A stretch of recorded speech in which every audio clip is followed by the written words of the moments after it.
Kaze mu kiganiro Mupupu, ijwi risemerera ry'icabona ca Kristo.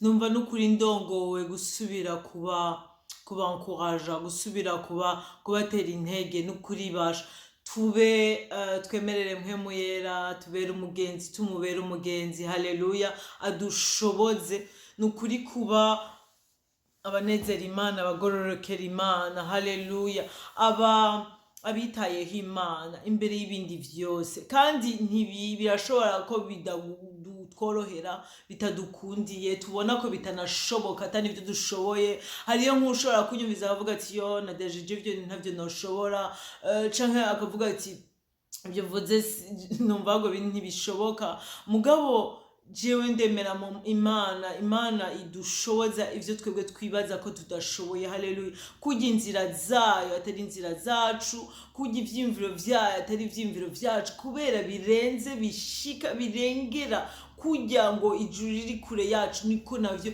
vyayo biri birebire cane, binini cane kudusumvya ivyo twe dushobora kwibaza. Gushika ubunye dushobora kuba twibaza ati ibintu vyacu birugaye ahantu umenga yo nuwatugiriye nawe nutwi. Mugabo ugaca usanga hari ikintu Imana igusaba kugamburuka ariko utagira. Tureke nuko guha ubuzima bwacu Kristo ari ukugamburuka. Haleluya, nukugamburuki ari ukugamburukira Imana biciye mu guca bugufi.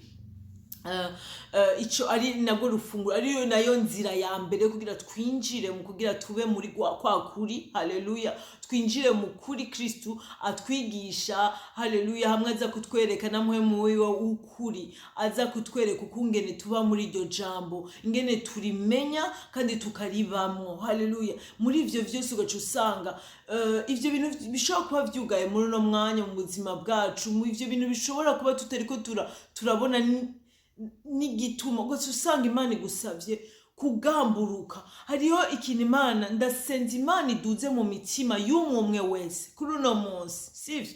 Iduze ikintu, ijambo ishobora kuba yavuze kera canke tukaba twagicayeko, twagizubajeko. Imana itwibutse tugirire ubuntu, amen.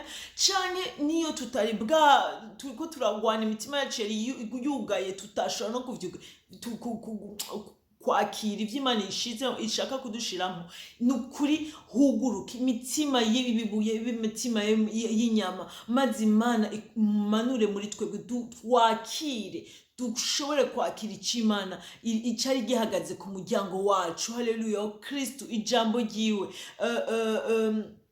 novuga gute, sagesse, ijambo, uko kuri, ubwo bwenge bw'Imana bwinjire muri twebwe, aho bituma ibindi vyose bisohoka mu izina ry'umwami wacu Yesu Kristo. Nukuri dushobore kwakira ico Imana, tumenyeshwe ukundi gushasha ico Imana idusaba, tubone ibintu vyinshi bihinduka. Kandi ivyo vyose bisaba yuko nukuri tuba bukuri b'umutima, tuba abazi imbere y'Imana, apana kubera ubu tuvuga ngo reka nze ngume ijambo ngo hama ngo ngamburuke hama nce ngena hace huguruka ibintu bibe amahoro, hama mu nyuma ube wibagiye ya Mana yabigushoboje. Oya, bibe bivuye mu kuri k'umutima, muvuga uti Mana nukuri ndagushaka, nukuri Mana ndarushe, Mana ibi bintu Mana tureke ibitagenda, tureke jewe ubwanje umutima wanje Mana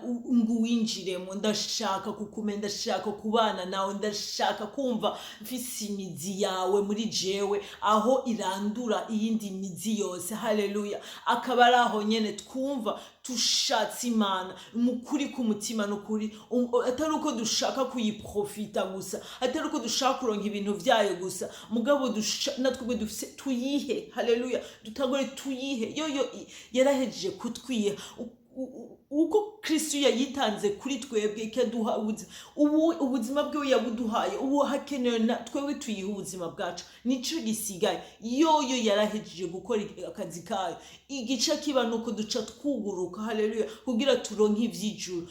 Nuko kugamburuka, nuko guca bugufi kuduha guca dushobora kuba kubona vya bindi vyari biri disponible, niko navuga no vyari bihari, ubunye bitangure kuza birashunguruka mu buzima bwacu tubibemwo. Haleluya. Ntibisubire kuba juste disponible, novuga ntibisubire kuba ivyari bitugenewe gusa, mugabo bibe n'ivyo tubamwo. Haleluya. Ntibisigura ko tuzoba mu bitwenza gusa, mu bigiriki, mugabo n'ivyo vyose bidatwenza, tuzi ko twihaye ku Mana yacu, turiyo twinyegejemo, ariyo tunyotewe, duhaye ubuzima bwacu. Imana nta kizodushikira itazobizi. Haleluya. Imana izobizi kigushikiye, izobizi ico yarekuye. Hariyo vyinshi bitagushikira kubera ibirinda, mugabo hariyo n'ibindi ikureka ubicemwo, ntivyoroshe, mugabo aho hantu ni kugira ushobore kubataye, ni kugira igusongore neza, ni kugira ube wa undi azoca muri hantu hari ngo yanzira ngo ntoyi cane itazoca mu hantu benshi, mugabo iri étroit. Nuko novuga, mugabo aho hantu hose Imana iri kwirakweza. Hari ahantu duca tukumva two turasha, ariko ni vyiza, ni kugira turonke urukoba rushasha. Amen. Ni kugira twambare ubwiza bushasha mu izina ry'umwami wacu Yesu Kristo. Nivyo ndakwatuyeko ko ubuzima bwa kera, ko ibintu byose wari ubona ngo nivyo vyiza, bitari vya Kristo, bitari Kristo, biva kuri wewe, biva muri wewe, mu izina y'umwami wacu Yesu Kristo. Tukaba mu kuguca bugufi no kugamburuka bivuye mu kuri k'umutima. Haleluya. Nukuri uko kuri k'umutima tuvuga ati Mana, ego injira mu vyumba vyose vy'umutima wanje Mana. Nta na kimwe nshaka kwigumana, nta kimwe nshaka kuguma nigize ici wanje, nico onye numva ngishaka kugira icanje, ngishaka kunyegeza, ngishaka kwijerera. Mana, menye ukungene ucinjiramwo Mana, ufata uwo mutima wanje ugarariza, uworoshe, ugamburuke. Haleluya. Wicishe bugufi. Haleluya. Nukuri Imana irabikora, nukuri yemerere, nivyo vya mbere. Haleluya. Niko kugamburuka kwa mbere, niko kugamburuka kwa mbere, kugamburukira Imana ikaza ukayemerera ko mubana. Haleluya. Ko iba muri wewe, wowe ukaba muri we, akaba ariyo ukunda gusumba, ariyo unyotegwa gusumba. Nukuri umenga n'ibisazi, umenga ntaho vyo bifise bisaniye, mugabo birafise aho bisaniye cane, kuko twibaza ngo kugamburuka ni ibintu tuja kugira gusa kugira dushobore kuronka amasezerano y'Imana abe mu buzima bwacu, mugabo ikintu cambara aho vyugariye niyo kuko niyo twoba abaronka amasezerano y'Imana, abo tubona tugabamwe ibintu vyiza tuhawe, mugabo tukaba turi abantu duhejeje kuronka duce tuja kwibera ubuzima, dusubira kwibera muri bwa buzima bwacu. Washaka buhamagara ibigeragezo bindi bitavuye ku Mana, ariko ibigeragezo bivuye kuri shetani kubw'igicumuro. Ariko nukuri twokwemerera Imana tukaba abo mu bihe vyiza, mu bihe bigoye, twaguma hose tuvuga ati Imana ndi wawe, nguma ngaha, ndaronse muhezegiro mugabo sinciye ngenda, nguma ngaha. Niwo muhezegiro wa mbere, niwo kuzuzwa kwa mbere, niyo success ya mbere, niko navuga, niyo kuba ugize ikintu niyo sezerano rya mbere ushoboye kuba wifuza kuba wobamwo, kuba uri kumwe n'Imana umwanya wose, kuba uvuga uti Imana, no mu nteke zanje zose nke, no mu nguvu zanje, no muri vyose Mana, nshaka ko tubana. Haleluya. Nshaka ko unyuzura, nshaka ko uba passion yanje, nshaka Mana ingubigire, kandi nukuri wugurure juste umutima wawe, wugurure umutima wawe, urabe Imana vyigirire, umutima ukaba ari ukuri, nukuri nibiza kubura ko Imana iraza, muce mwibanira ukundi gushasha, muce mutangura kugira wumve n'uburyohe buhari. Haleluya. Kuko iyo ndiko ndavuga yuko bitoroshe ariko bifisemwo uburyohe, ni kubera aho hantu uvuga uti Imana uri mwiza, uri umwizigirwa. Nukuvuga ndazi ko ivyo uriko urambwira, uko uransaba ntivyoroshe, ntibiryoshe muri uno mwanya, biriko biramerera neza, ariko kubera nibuka si Imana kubwo iyo uwo iri gusumba ivy'inkorera, uca usanga rero kenshi uguma wibuka karagiteri y'Imana, uguma wibuka ingene Imana imeze. Haleluya. Ivyo ntibihinduka kuko ivyo igukorera ejo irashoboye kubigira ukundi, irashoboye kubihindura. Mugabo ukaba uri umuntu ufatira Imana kubwo uwiri ntihinduka Imana. Haleluya.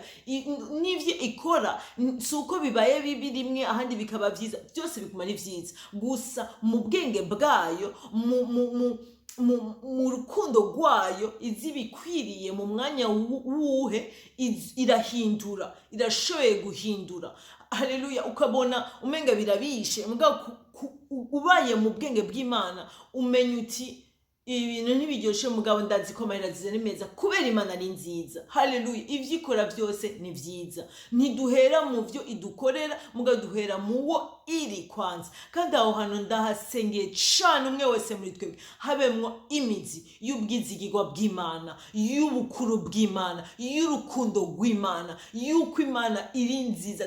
No kuvuga yuko iyo umuntu ameze Imana yacu imeze gutyo, tworeka gute kumva ko twoyizera niyo idusavye ibintu vy'ibisazi, niyo yotubwira ibintu tubona twe ku bwenge bwacu bidashoboka, mbwa dushobora tukavuga ati Imana si kubw'inguvu zacu, si kubwo twebwe dushoboye, ariko ni kubw'ampwemu yawe, ni kubw'ampwemu yera wawe, ni kubwawe Mana tubishobora. Haleluya.